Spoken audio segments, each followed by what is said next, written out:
We play the Mississippi schools this week, and start out with a trip to Starkville, and hopeful that with the weather we can get there. But a team that has great speed, terrific interior play, and I think a team that obviously with some young guys in the backcourt, it's just going to keep getting better and better, and then finish the week with the Ole Miss who has an experienced perimeter and a team that's off to a terrific start. So a big week for us.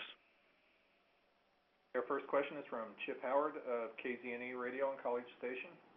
Mark, I'm wondering if you could talk about the second halves, especially that Mann and Gaines had, and if you challenged them at halftime, if they did anything differently or just stepped it up, or the game came to them in the second half.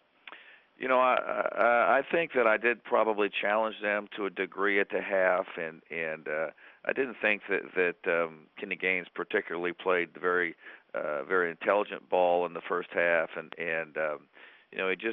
he just had wasn't in a very good rhythm and was trying to force some things, and certainly he was much better, as was Charles, in the second half, and that was a key part of our performance in the second half to help us win. You did a lot of switching between man and zone, and I'm guessing a lot of that zone came when you saw that they were not shooting the ball particularly well from the outside. I don't really like the zone. I think that we felt like that our man defense would be the best thing to play in the game, and we just this is taking nothing away from A&M. I felt like we looked a little leg weary, and we gave up several drives there, and we were a little concerned about foul trouble, so we went to the zone, and fortunately for us, they did not shoot it well. But it was one of those mid-February grinders. Thank you. Next question is from Chris Starrs of the Athens Banner-Herald. Morning, Mark. How are you? Hello, Chris. I want to talk a little bit about Brandon Morris. I know he started the year out in your doghouse, but how's he done since he's gotten back to the lineup? Brandon continues to grow and improve, and he's still not anywhere close where I think he can be, but I do feel like that he's allowing himself to improve, he's become a player who's offensively, finishing at a pretty good percentage. He's a pretty versatile player, and one that I still think has a bright future. But he's still got a long way to go. But I think he's headed right now in the right direction. How is he best helping y'all right now? He's such a versatile player, Chris. I mean, he can score. He can attack the basket on the dribble. He can knock down a three. He can get to the free throw line. He can guard multiple positions. He's a good rebounder. He can play some point guard. He can play. He's just very versatile. So a guy that has that amount of versatility oftentimes can find a lot of ways to impact the game, and so many nights it's not the same way in which he helps us, but he's become a pretty consistent helping force.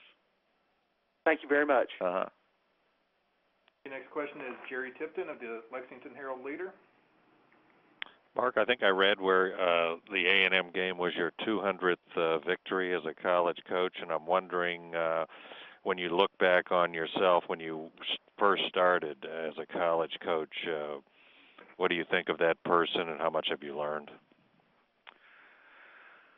Oh, I've learned a ton. I read an article a couple of years ago that said it takes 10 years in any role to really become good at it. And so if you're going to be an assistant coach, you're not going to be very good until 10 years into it. If you're a head coach, it's going to take you 10 years before you're any good. And so in my 10th season, maybe it's taken, maybe I've learned enough to now be good at it. But I think that I've certainly grown a lot through the experiences of the last decade, as we all do, and been fortunate to work with and for some really good people, have great players, and when you're around good, smart people, and you have the experiences that we all share, you tend to get better.